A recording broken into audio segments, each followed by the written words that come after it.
grinding like a motherfucker. In my one bedroom apartment. Yeah, I remember how it all started.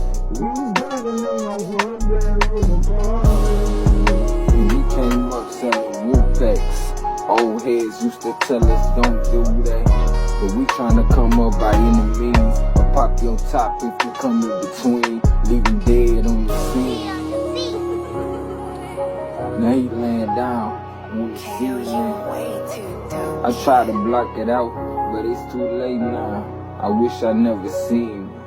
She could have left on better terms. You feel me? Like, come on, G. Like, what? Now you finna wind up having to pay somebody, and you done My lost money. followers want to know what your advice is on breaking up effectively. Oh, the best way to break up effectively is when you catch your cut. You better go. Mm-hmm. Because now, like a lot of times, you think you can talk to people and be like, you know what? How about when you get your stuff situated and I get situated, we can leave. They don't understand that. It sounds good, but people don't understand that. So when you feel like it's time to go, the best thing for you to do is start planning to leave. But don't tell nobody your business. If you can't shut up, just leave. Broke. You're gonna be broke when you leave. But if you can be quiet, stick around long enough to stack you up a few little ends so you don't go out here and be homeless. Ain't no point of leaving the house just to be homeless. But yeah, when it's time to go, it's time to go. You don't gotta tell nobody nothing. You don't owe nobody no explanation. It's I'm talking about be Fuck like 'em. the wind. Be like the wind. Because if you let somebody know, you ain't gonna get free. How long do you think somebody should wait in between the breaking up and then meeting somebody new?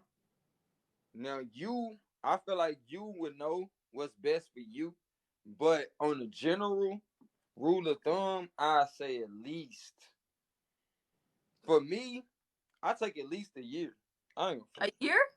I take at least a year. Cause I love Like, super hard though. Like I'm talking okay. about you become my world.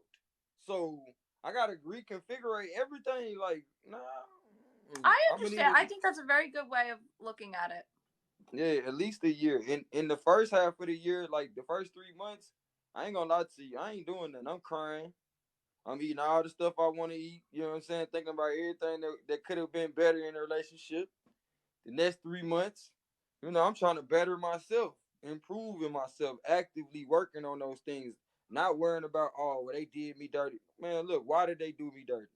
What did I leave room for that? You know what I'm You saying? have the Like, healthiest mindset of a man I've ever met. This is I was insane. raised by women, though.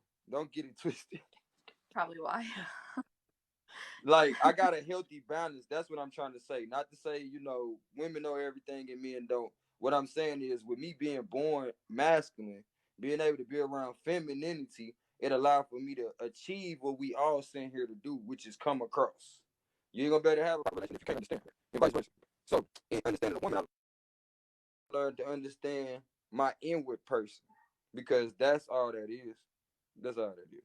Women are more intuitive, which is your spirit realm, and men are more focused on the outer shell, which is the physical. That's why we look at women and be like, "Ooh, she fine," and she be like, "Oh, he got this going on. Oh, he fine. Okay, okay." Like, so they worried about the inner workings. They want to make sure you got something going on.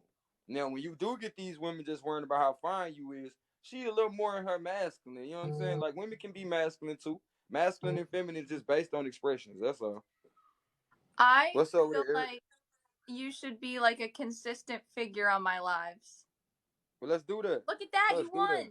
Hell yeah. that. She said, Hell "Yeah." yeah. Well, let's do that. What I do is, do you got Instagram? I do. All right. Same exact username as my TikTok. Same thing. Look, why as I'm beginning to pull up my Instagram, okay, we might as well run one more because what that'll put you at? You need 4 more. Let's see. Let me accept it. Let's see what it says. It says I need after this one I should need four after this one my fifth, and then I'll have four more. You're really helping me out tonight. You have no idea how helpful this is.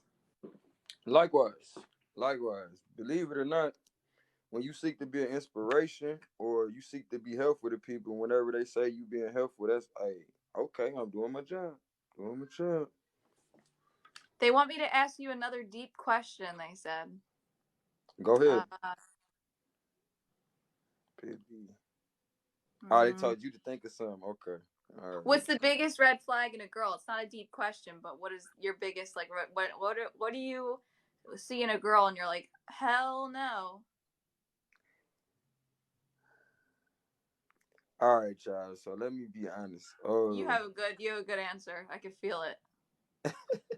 Let me be honest. When it comes to this red flag thing, y'all, I'm I feel like that's a little bit over exaggerated.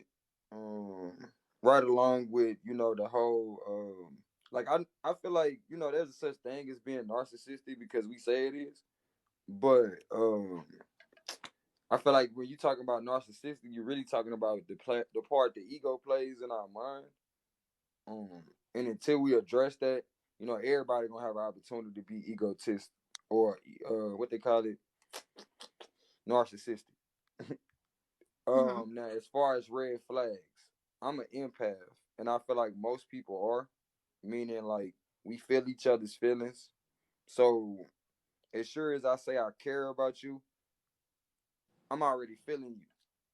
So the moment I started looking for reason to write you off, was I really feeling? So for me, when I take on a woman into my life, I already consider that she got problems. Now as far as these so-called red flags, this really adds to her beauty. If she got certain things going on in her life that I would normally be like, how are you even able to function, but you still being good to me? It's not for me to sit over here and be like, man, you shouldn't have that going on. Hey, look, you still good to me. I can't worry about that. We can work it out together. If anything, you feel me? That's gonna cause the healing. To me, a relationship should be a place of healing, not a place of, hey, I need you to fulfill something in me. Because otherwise, you just looking for somebody to help you with your own insecurities. And quite frankly, you the red flag.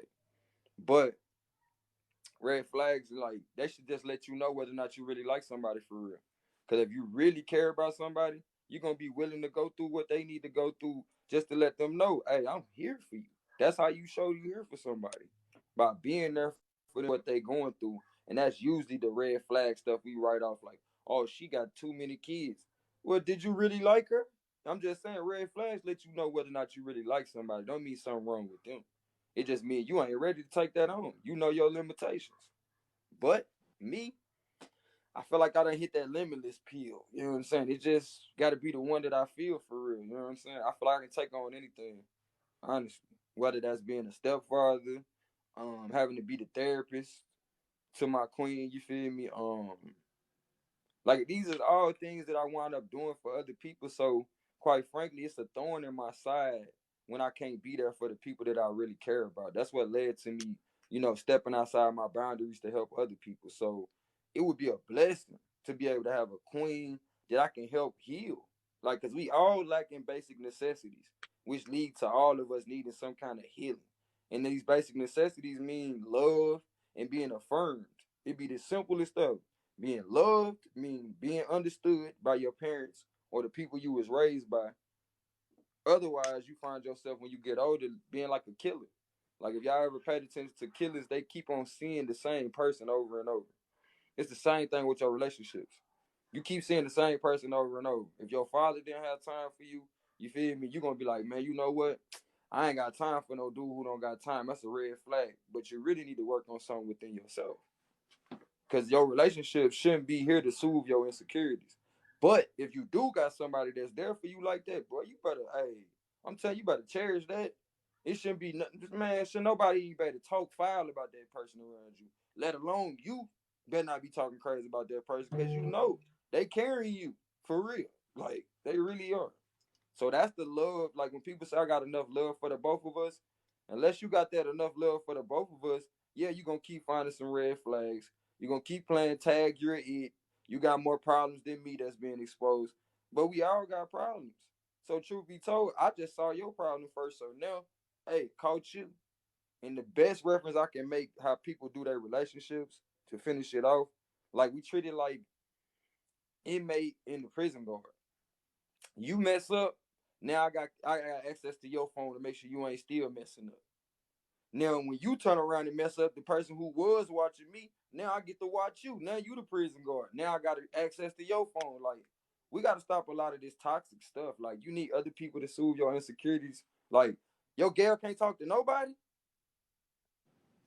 But if you handling your business, she gonna cherish what y'all got, regardless to who she speaks I to. made a video about that. The video I put up today, I was talking about not allowing your Thank you, partner Tess. to like not allowing your partner to have their own friends and stuff. Right. You basically smother that person out, and then when they become stale and the relationship is stagnant, you blaming them, but you the one choked it out. Cause you ain't Yep. let them be the person they was when you met them. They had friends when you met them. They had a life when you met them. And you thought she was cute. Okay, let her continue to be cute. Let her have a life outside of you. Let her move without the ball.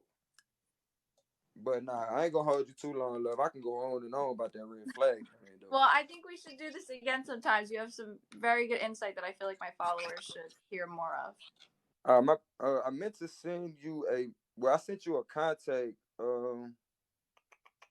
I think this your page. Let me make sure.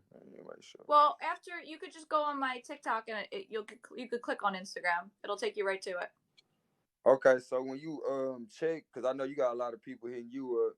Mine is Goldie86 Locks. You'll see me Okay. on there though.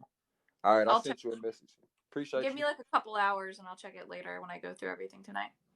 Okay, send me a message when you get it though. All right, sounds good. It was great talking to Appreciate you coming through, Miss Lady. Shout out to everybody over there. Have a great night. You too. Bye. Dang, Derek, they put me on the spot. It got hot in here real quick, boy. It got hot in here real quick. They put me on the spot, G. Another thing I was trying to do was, yeah, I definitely need to link with her. She popping out here.